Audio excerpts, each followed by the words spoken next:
ഈശോ മിശിഹായ്ക്ക് സ്തുതിയായിരിക്കട്ടെ. പ്രിയ സഹോദരങ്ങളെ, പ്രഭാഷകന്റെ പുസ്തകം 15-ാം അധ്യായം 15-ാം തിരുവചനം ഇപ്രകാരം പറയുന്നു: മനസ്സ് വെച്ചാൽ നിനക്ക് കൽപ്പനകൾ പാലിക്കാൻ സാധിക്കും. വിശ്വസ്തതാപൂർവം പ്രവർത്തിക്കണമോ വേണ്ടയോ തീരുമാനിക്കേണ്ടത് നീയാണ്. അഗ്നിയും ജലവും നിന്റെ മുമ്പിൽ വെച്ചിട്ടുണ്ട്, ജീവനും മരണവും നിന്റെ മുമ്പിലുണ്ട്. ഇഷ്ടമുള്ളത് തിരഞ്ഞെടുക്കാനുള്ള സ്വാതന്ത്ര്യം കർത്താവ് നിനക്ക് തന്നിട്ടുണ്ട്. എന്റെ കുഞ്ഞെ, ജീവിതത്തിൽ നിന്റെ നിലപാടുകൾ വളരെ ഇമ്പോർട്ടന്റ് ആണ്. ദൈവം സാഹചര്യങ്ങൾ നമ്മുടെ മുമ്പിൽ തരും.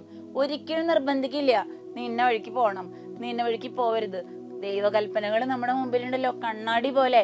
ഈ ദൈവകൽപ്പനകൾക്ക് എതിരായിട്ട് ഞാൻ ചലിക്കാതിരുന്ന എന്റെ ജീവിതം നേരെ പോണത് സ്വർഗത്തിലേക്കുള്ള ട്രാക്കിലാന്ന് ഉറപ്പിക്കാൻ പറ്റും.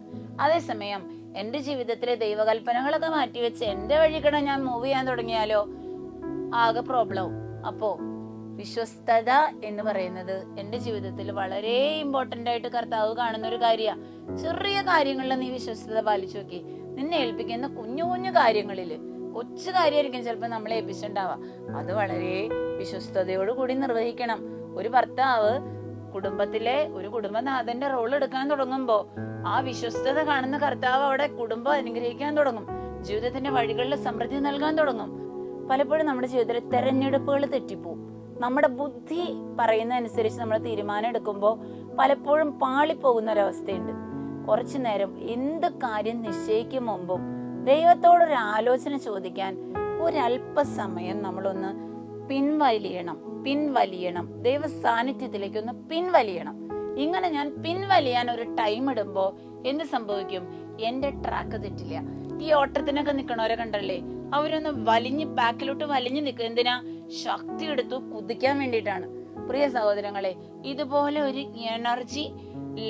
എനർജി റീഗെയിൻ ചെയ്യാനുള്ള ഒരു സമയമാണ് ഓരോ തീരുമാനം എടുക്കുന്നതിന് മുമ്പും നമ്മൾ കണ്ടെത്തേണ്ടത്. പെട്ടെന്ന് എടുത്തു ചാടി ഓരോ പ്രശ്നങ്ങളിൽ ചെന്ന് പെടരുത്. എടുത്തുചാട്ടം പലപ്പോഴും നമ്മുടെ ജീവിതത്തില് തിന്മയിലേക്കും പലതരത്തിലുള്ള തെറ്റായ തീരുമാനങ്ങളിലേക്കും നിത്യനരകത്തിലേക്ക് തന്നെ നമ്മളെ കൊണ്ടുചെന്ന് എത്തിക്കും. ഇപ്പൊ എനിക്കൊരു കാര്യം ഇഷ്ടക്കേടുണ്ടായി, ഉടനെ റിയാക്ട് ചെയ്യരുത്. ഒരു കാര്യം നമ്മുടെ ജീവിതത്തിലേക്ക് ഇഷ്ടക്കേട് വന്നാൽ അതനുസരിച്ച് മുന്നോട്ട് പോകാനല്ലേ വേണ്ടത്. അതിനെ എങ്ങനെ നന്മയാക്കി മാറ്റാൻ എന്റെ ഭാഗത്ത് നിന്ന് എന്തെനിക്ക് ചെയ്യാൻ പറ്റും? ഞാൻ ഇടമപ്പെട്ടാൽ തീരുന്ന പ്രശ്നമാണെങ്കിൽ ഞാൻ അപ്പൊ തന്നെ പോയി സോറി ചോദിച്ചാൽ തീരും പ്രശ്നം. ഇത് ചെയ്യില്ല.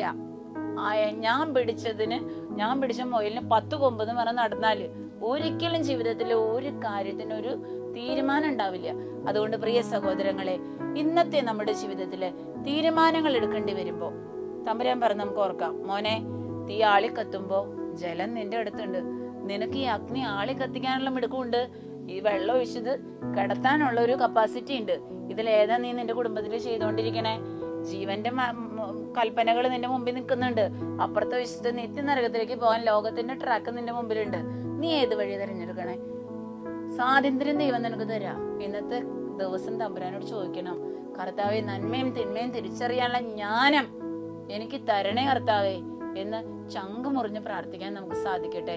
അപ്പൊ പരിശുദ്ധാത്മാവ് എടുക്കുന്ന ഓരോ തീരുമാനങ്ങളും പാളിപ്പോകാതെ സ്വർഗത്തിലുള്ള വഴി തെറ്റാതെ നടക്കാൻ നമ്മെ സഹായിക്കും.